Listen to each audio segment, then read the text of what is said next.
A second COVID stimulus package is almost here. Congressional leaders approved of a plan last night, and as I speak, the House and Senate are voting on the bill tonight. Is there anything in this bill for you? Stay tuned to find out. At $900 billion in stimulus relief, this current bill is less than half the $1.2 trillion package that we saw in March.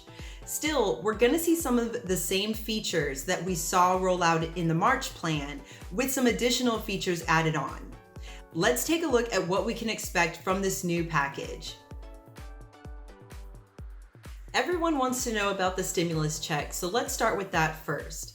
Now, unlike the March plan, where individuals received a $1,200 stimulus check if they made less than $99,000 a year, this current bill is going to be providing a check of $600 for each individual, $1,200 for married couples, and $600 for each qualifying child. The last plan allowed for $500 for qualifying children, so while that amount did go up by $100, the amount paid to individuals was cut in half.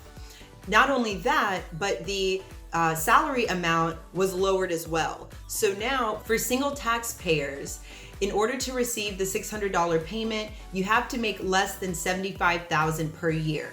For married filing jointly, couples have to make less than $150,000 combined. And for head of household, that number is $112,500. For many people who are receiving unemployment this summer, they saw the $600 federal enhancement to their unemployment checks run out in July. This bill is going to reinstate the federal enhancement to unemployment, as well as extend that payment for another 11 weeks, beginning the end of December and running through the middle of March of next year. Now, unlike the $600 a week that was being received through the March bill, this bill is only allocating $300 per week to individuals. Both the Pandemic Unemployment Assistance Program and the Pandemic Emergency Unemployment Compensation Program will both be extended into next year. The Pandemic Unemployment Assistance Program provides unemployment assistance to gig workers, freelancers, independent contractors, and self-employed people who were negatively impacted by COVID. The Pandemic Emergency Unemployment Compensation Program allowed individuals to receive an additional 13 weeks of unemployment payments after individuals exhausted their state benefits. New applicants will be able to apply for these unemployment benefits through the middle of March of 2021, and for current claimants, their benefits will run through the end of April. If you are a business owner, you may be happy to hear that Congress is going to reopen the Payment Protection Program. There are a few changes this time around. Only businesses with less than 300 employees will qualify to apply for the program. And unlike last time, where you could receive up to $10 million in potentially forgivable loans, this time the max is at $2 million. Additionally, this bill is going to allow easier ways for those that are receiving less than $150,000 to be able to get their loans forgiven. The temporary halt on evictions for renters will be extended through to January 31st, 2021. Please keep this in mind if you or anyone you know is at risk of being evicted, or if a landlord is threatening eviction for you or a friend or family member.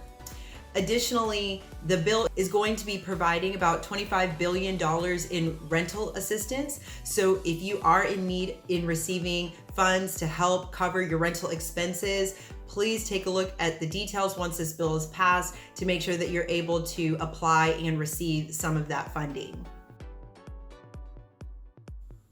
SNAP benefits will be increased by 15% over a 6-month period of time, but eligibility will not be expanded. Also, if your family qualified for the Pandemic EBT program, which is a program for families whose children receive free or reduced lunch at school, that benefit is going to be expanded to families who have children under the age of 6.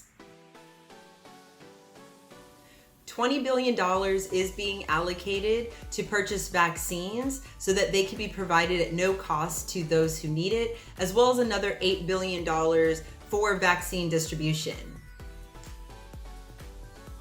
Depending on how you received the first check, Congress is expected to roll out the payments in this same way. So if you received a direct deposit into an account, then those payments should be able to start rolling out over the next week or so. And if you received a paper check, then those should go out between now and into January. If you don't receive your check in either of those fashions, by January or February, then I believe the next step is to simply claim your credit when you file your 2020 taxes. So make sure you do that as soon as possible. Considering that this bill is almost 5,600 pages long, obviously I didn't cover everything that it includes in this video.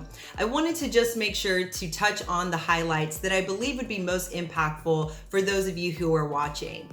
The bill is available online now, and I'll include the link in the description below so that you can take a look at it and read it for yourself if you're so inclined. But until Congress actually passes the bill this evening, then we may not know the full details of what hashes out on the House and Senate floor. Thank you so much for joining me today. Let me know if you have any questions in the comments below, and I'll see you next Monday.